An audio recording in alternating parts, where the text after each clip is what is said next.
তো বন্ধুরা, মেলের মধ্যে সন্ধ্যেবেলা তো দেখলে ঝালমুড়ি বানিয়ে খেলাম, আর রাতের ডিনারে বাড়ি থেকে বানিয়ে নিয়ে গিয়েছিলাম ফ্রাইড রাইস আর চিলি পনির। সেটাই সুন্দরভাবে এনজয় করলাম। করতে করতে দেখো সকালও হয়ে গেল, ঘুমটা মোটামুটি হয়েছিল মেলের মধ্যে। সকালে উঠে আমরা বিস্কিট খাচ্ছিলাম। তারপর চাওয়ালা আসে, চাওয়ালার থেকে ওরা চা নেয়, আমি আর চাটা খাইনি, ওরা চাটা এনজয় করছিল। দেখো ওরা সুন্দরভাবে মাটির ভাঁড়ে চা খাচ্ছে, খুব সুন্দর ছিল মাটির ভাঁড়ের চাটা। ওরা খেয়ে বলছিল যে খুবই সুন্দর। তারপরে আমরা একটা বেকারি বিস্কুট খাই। পুরো মেলের জার্নিটা তো আমাদের পুরো সারাদিন খেয়ে খেয়েই কেটে গেছে, কী আর করব। তারপরে দেখো দুপুরে খাবারের অর্ডারটা দিই। আমরা ডিম থালি অর্ডার করেছিলাম, চিকেন থালি অর্ডার করিনি, যেহেতু পুরো দিন তো উল্টো পাল্টা খেতেই হবে। দুটো দিন মেলের মধ্যে জার্নি করব আমরা। সমস্ত খাবার দাবার অর্ডার করে নিয়েছিলাম, সকলে একই থালি অর্ডার করেছিলাম, ডিম থালি। কী থালিতে ছিল তোমাদের সাথে শেয়ার করব, দাঁড়াও।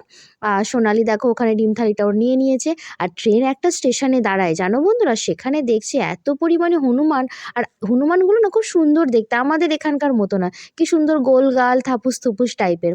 তারপরে দেখো ভাতের থালিটা চলে এসেছে, আগে নিয়ে নিয়েছিলাম। এখানে ছিল ডাল, ছিল দুটো করে ডিম, একটা করে ছিল লাড্ডু, আর একটা ছিল তরকারি, আর দিয়েছিল একটা করে আচার।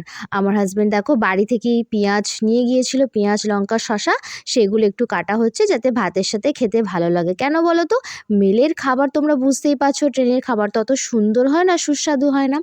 দেখো, আর রাত্রে এটা হচ্ছে আমাদের ডিনারে ছিল পরোটা, চানা মশালা, ছিল পনিরের তরকারি, আর পুচকি খাচ্ছে সেরেলাক, বাচ্চা মানুষ, ছিল স্যালাড, ছিল ডাল, ছিল। এইভাবেই কাটলো মেলের রাত।